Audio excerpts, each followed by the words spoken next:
This is Popular Front, a podcast focused on the niche details of modern warfare and underreported conflict with me, Jake Hanrahan.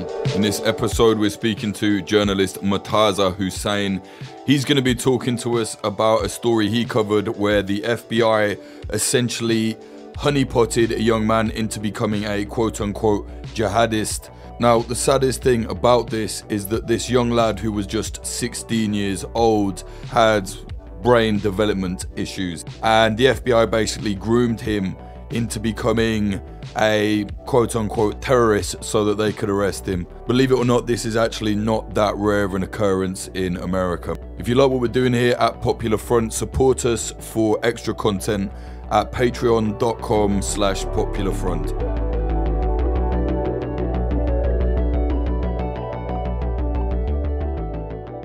So we're going to be speaking about Mato Ventura. He's now 18. He was 16 at the start of this incident with the FBI. Tell us about this guy. Who is this kid? So, Mato Ventura is a kid who lives in Massachusetts, and effectively, he was online when he was 16, and he was involved in some online communities, and he started to talk to people who he thought were members of ISIS at the time. So it's a very important context to know that the FBI has very extensive informant operations all over the United States. By the last accounting about a decade ago, they don't disclose formally the figures, but by the last accounting we have, a decade ago, there were about 15,000 active informants in the US who work for the FBI without disclosing that. And on top of that, a lot of undercover FBI agents who, visit different places, try to put themselves into political communities, figure out what's going on, feed intelligence. And very often, over the last 2 decades, we've seen they often try to encourage people to commit crimes, and in many cases, try to foment crimes where none had existed. So in this case, this kid, Mato Ventura, he's online, he's talking to people. He doesn't know that the people he's actually talking to, who thinks are part of ISIS, are actually not even undercover agents, not even informants for the FBI, actual FBI employees, undercover agents. And he's talking to them for quite a long time. They're, discussing with him what he can do for them. And the thing to know about this kid is he's not just very young, he has developmental difficulties. He was prematurely born. He has underdeveloped neurological capacity. So you could say he's a bit slower than the average kid. He's talking to these people online, and they're becoming friends. They're developing a relationship. And these are grown adult FBI employees, professionals, talking to a 16-year-old kid with developmental disabilities. And he, at the time, is getting bullied a lot at school. He's not going to school anymore because of the bullying. And these quote-unquote ISIS guys online are telling him, hey, why don't you come join with us? Or why don't you come to one of our territories? And actually, the FBI published in the indictment against Mato Ventura a lot of the chat transcripts. And they were asking him to send videos of himself. They're complimenting on how he looks.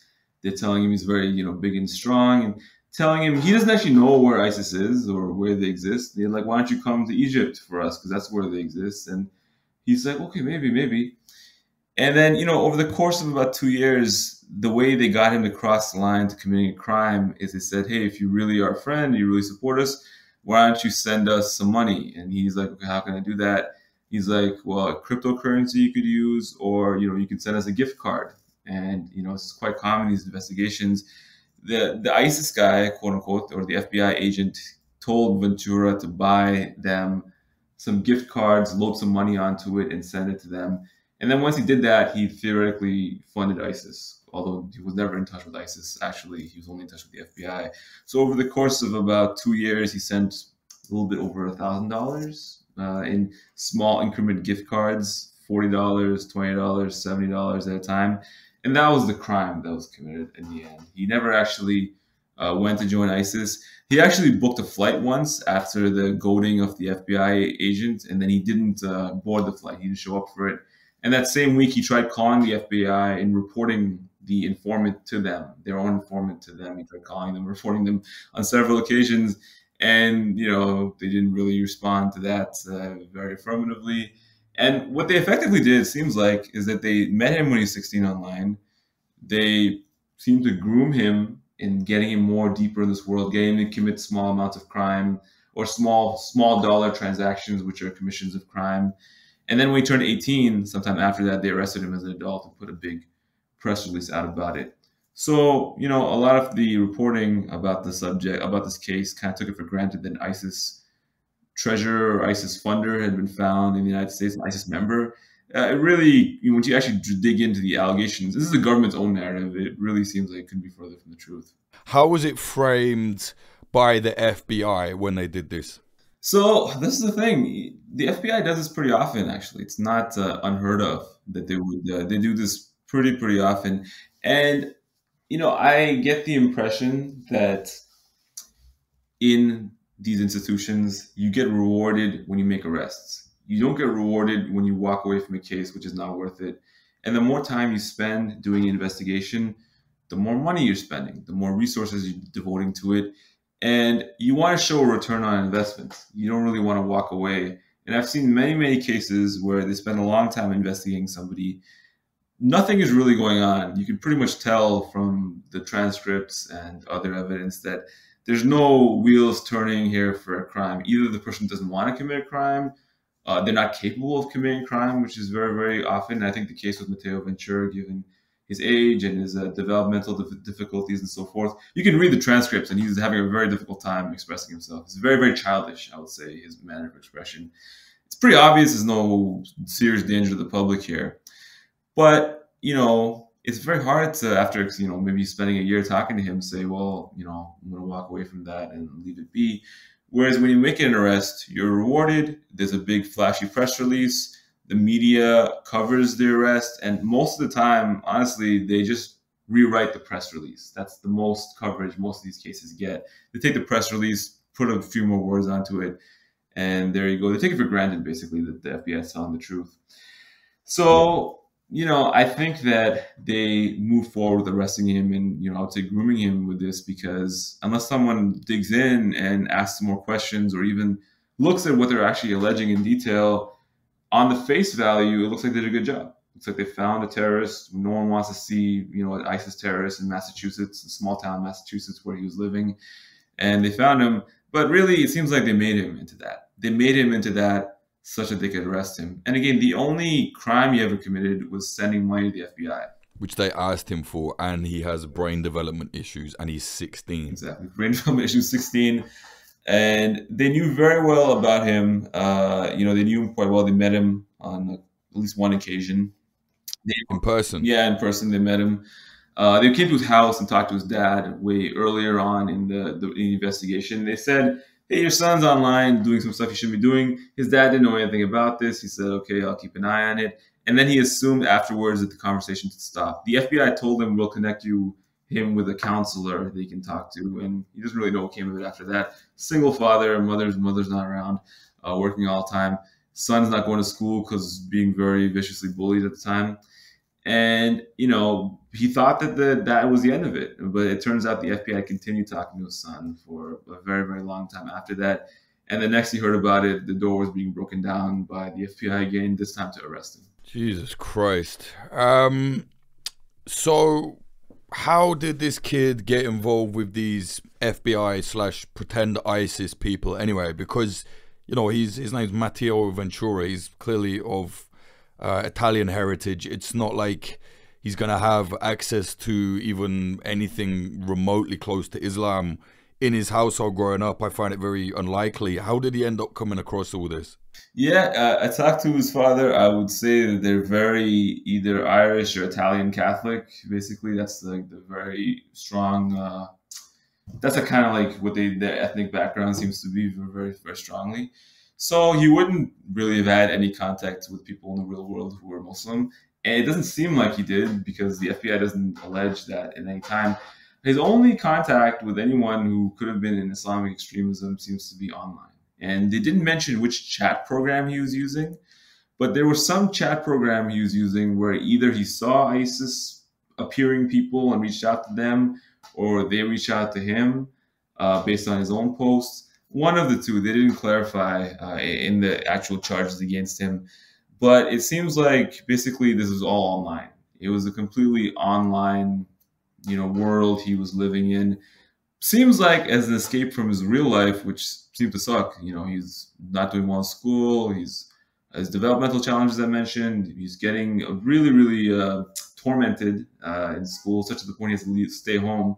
And he's staying home. He's online all the time. And online, he's making these imaginary friends on his computer who are telling him all these different things he could be. They actually had him record a video of himself pledging allegiance to ISIS. They had to tell him who the leader of ISIS was. He didn't know.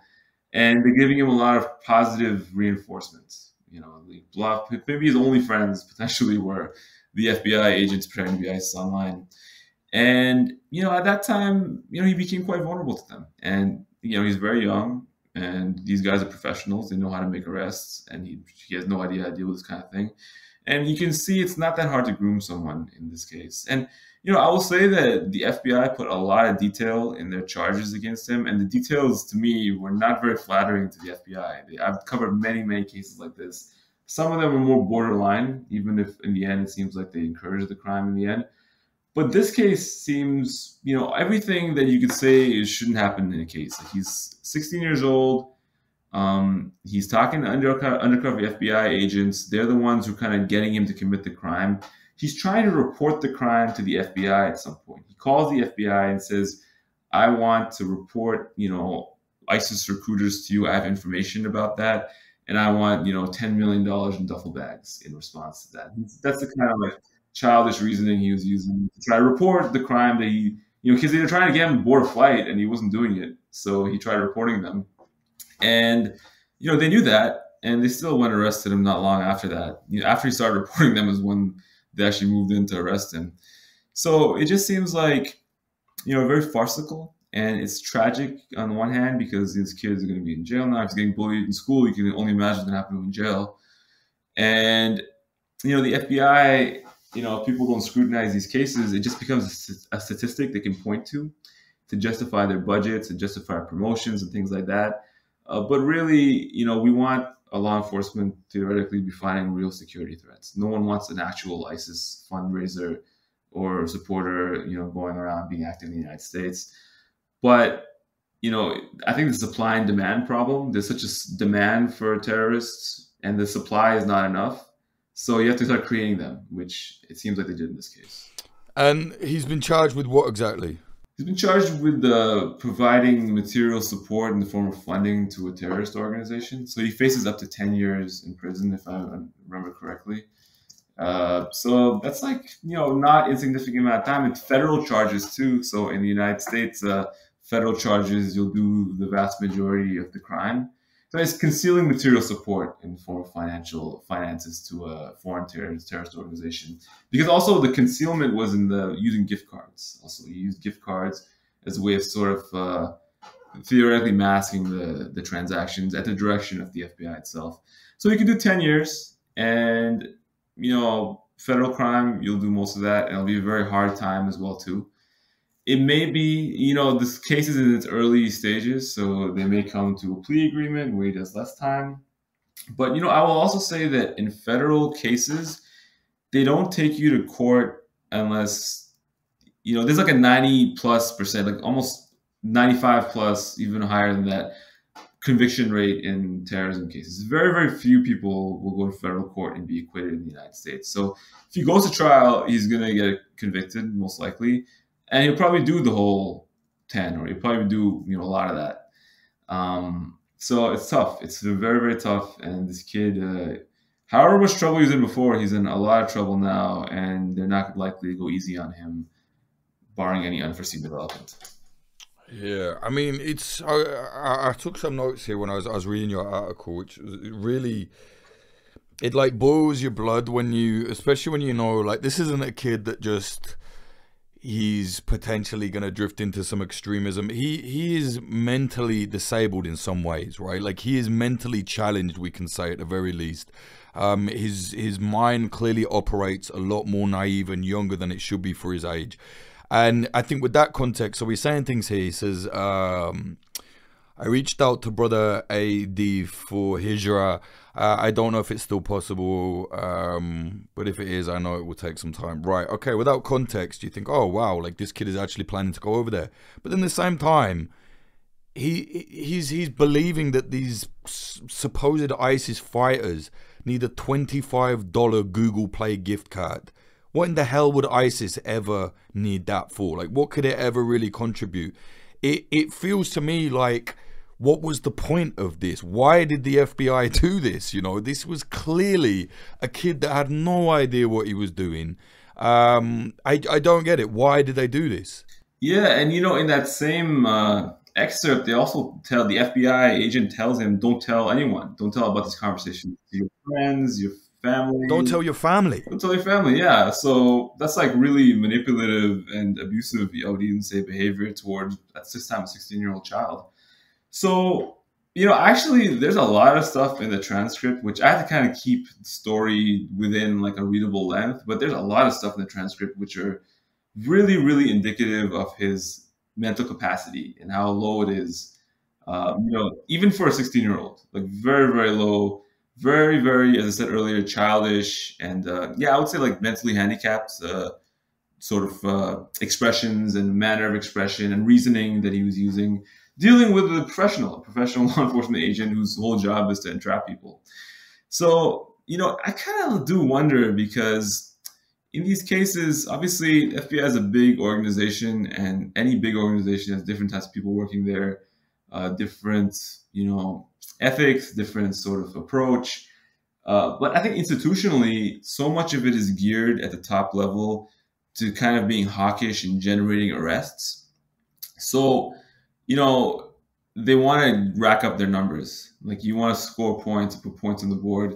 And you don't put points on the board from walking away from a case. You put points on the board from, you know, making those press releases and the headlines and, you know, saying you detained X number of terrorists or whoever else in a given year.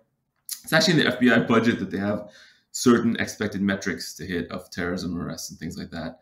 So I would say that in this case, they're like, well, this kid, you know, he doesn't seem like he's very valuable to society anyways. He's like an undesirable to us in our eyes. No big loss.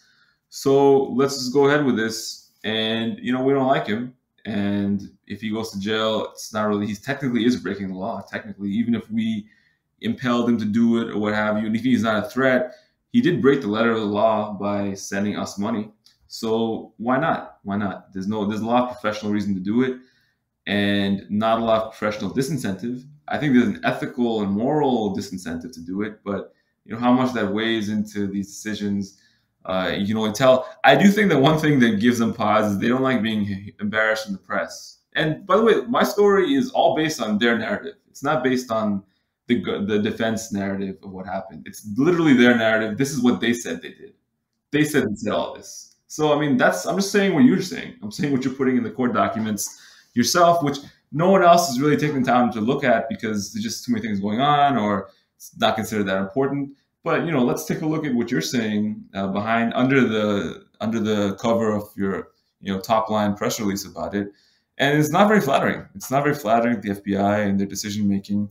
And you're asking yourself, like, why do they do this? Why would they do this? It's a great question. A lot of people who read the story are like, why would they do this? I think they've gotten used to doing it and getting away with it for quite a long time.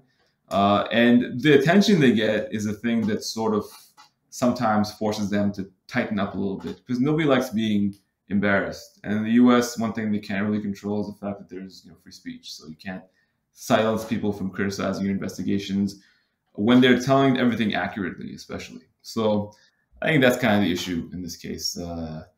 They have a lot of reason to do it and less reasons not to do it. Yeah, and it's worth mentioning right here, the FBI motto is fidelity, bravery, and integrity. Something really in play here was tricking a 16-year-old with mental issues into becoming a pretend ISIS fighter. Yeah, it's a really disgusting case. How is this even legal? Yeah, you know, it's interesting. Like, it seems like it's obviously entrapment, but in the United States, entrapment is very difficult to prove.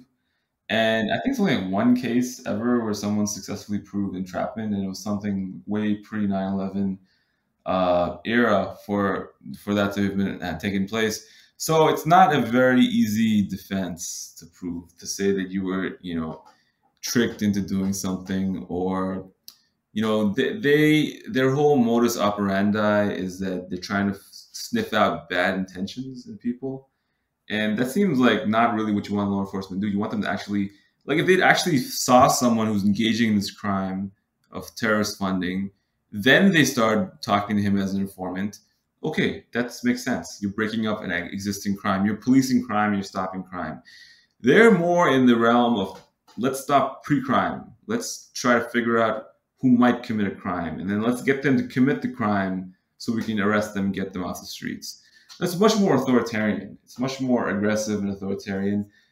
I wouldn't say that it never has any place in a way, because every case is somehow, unique in some degree, and some people can be more troubling than others.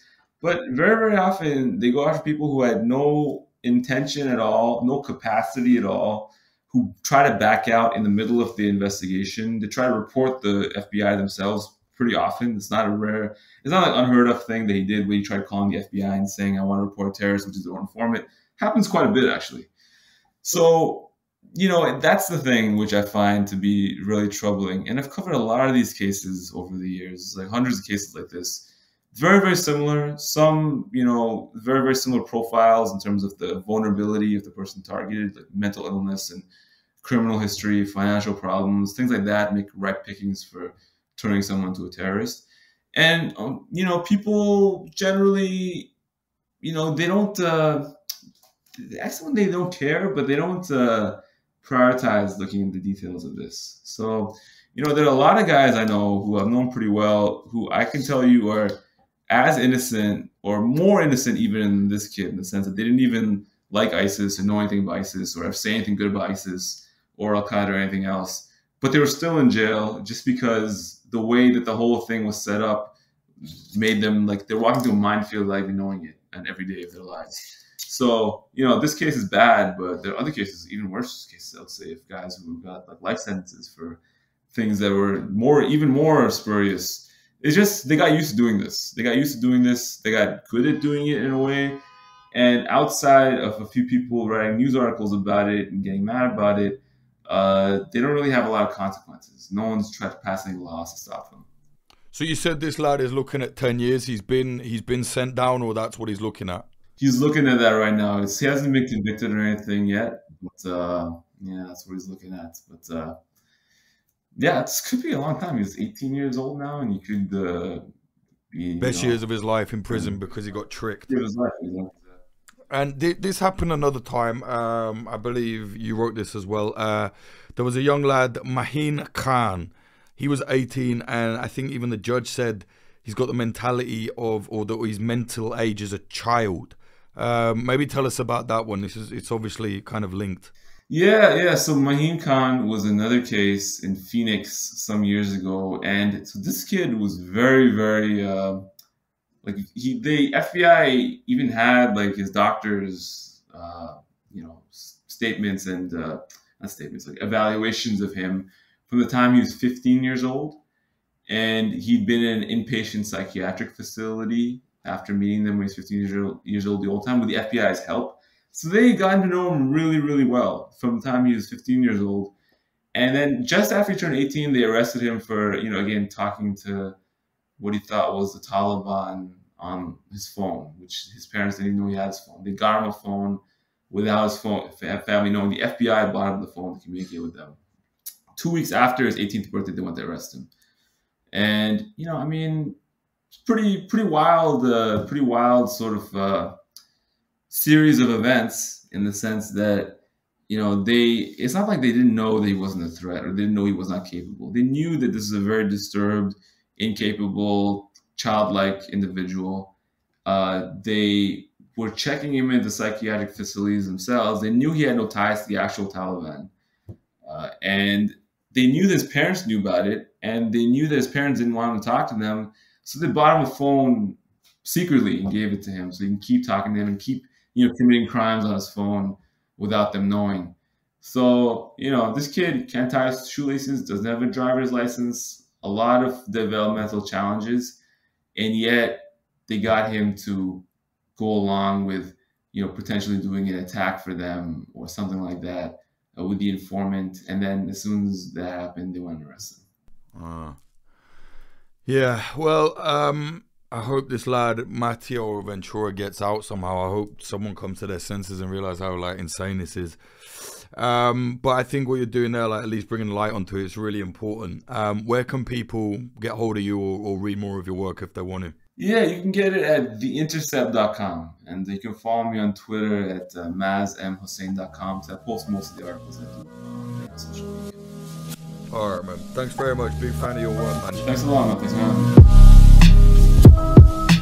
That was Murtaza Hussain speaking about how the FBI tricked a mentally handicapped 16-year-old boy into a terrorism charge that will ruin his life and could potentially send him to prison for the next 10 years. If you like what we're doing here at Popular Front, please support us at patreon.com/popularfront. There's lots of extra content on there. Also, if you want to wear merchandise and support us at the same time, go to popularfront.shop. We got lots of cool t-shirts, coats, jackets, caps, all sorts of stuff up there. Badges or pins, as the Americans say. popularfront.shop.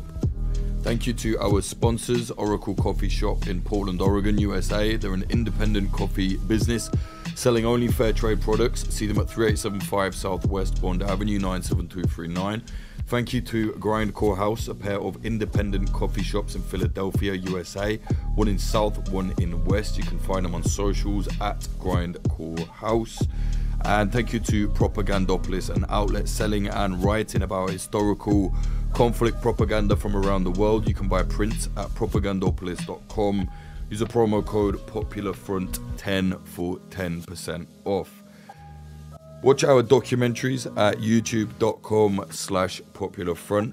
But also now, because we're getting shadow banned on so many different platforms, we have opened up a new channel on the YouTube just for the podcast, and we've actually started doing the whole YouTube shorts game. We've had to play along to hit the algorithm. YouTube favors the shorts, but actually our shorts look really cool. We've done it in a nice way.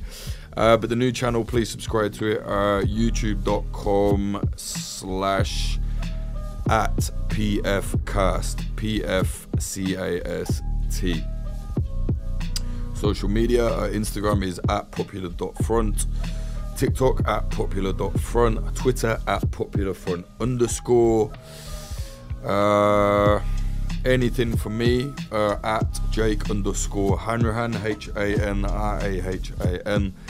And if you don't like the censorship, you can see us on Telegram. So look up Popular X Front or t.me/Popular X Front. We're on the Telegram there, no censorship. It's about 12,000 people subbed on there now, which is good. So that's growing fast. Basically, Instagram has put a new block on our account, a new censorship block, where if people aren't following us already, they will never see our feed, so it won't be in any algorithm or nothing like that. No one will see us, so essentially we're stagnant now. There's no reason at all given. We've appealed it, and Instagram just said, yeah, nah, fuck off, basically. So that's where we're at right now. It's destroying a lot of how we spread our message. It's affecting money.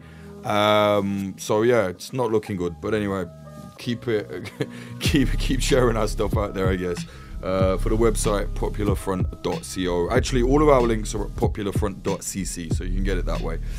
Music in this episode, the intro was by Home, the outro was by Sam Black. Here is music at samblackpf.com, or look him up on Spotify, Sam Black PF. Thank you very much to the top tier Patreons. They are Peter Cherry, Lupe Calderon, I think Ganika, sorry if I pronounced that wrong, let me know. Serial Geist, Dali, Thomas Giuseppe, Jake Fuentes, Viola Forvel, Christian Bustamante, Victor Villa, Daniel Verdin, Margosha, Rohan Irvin, Ryan Barbadillo, VS, Brian R, Justin Katuna, Evan Pank, Bradley Hope, Wizard Actual, Benjamin Tupper, Siddhartha O, Cameron Collins, Matthew Dithley, Claire, Liana, Robert, Sean, Christianovich, NTHG, Arturo Rafael Macias, Ethan Zivik, Kefi is the Mind Killer, Peter Nybraten, Gabriel K, AG Barcelona, Elise Middlefart, David McManus, Tom Petrie, James Leons, Bradley Davies, No Dogs No Hamsters, Brendan Crave, B, Dallas Dunn, LD50 Seattle, Adam H, B Rambo, Larson 8669, Ivan Julien, Bjorn Kirsten, Diamondstein, Michael O'Connor, Redacted, Nicholas Butter, JD, James Karpinski, Jav, James Cully, Ethan, Fitzmadrid, Ed Coulthard, D San, Mike Barone, Liam Williams, DZA, Giorgio Arani, The Vegan Straight Edge Global Cabal, Amy R, Rubicon, Frank Austin, Amelia Me, Michael, Christina Rovetti, Neck, Freya Northman, Neba, Noah, Andrew Hurley, Avida Provost, Biclane Bowser, Brian McLaughlin, Tom Lochrin, Young Wasabi, Tony Bin, JL, Stephen Davila, Chad Walker, Lawrence Abrahams, What Bitcoin Did with Pete McCormick, Christopher Martin, and Ryan Sandercock, and Maurice Zimbal. Thank you very much. Support us, patreon.com/popularfront.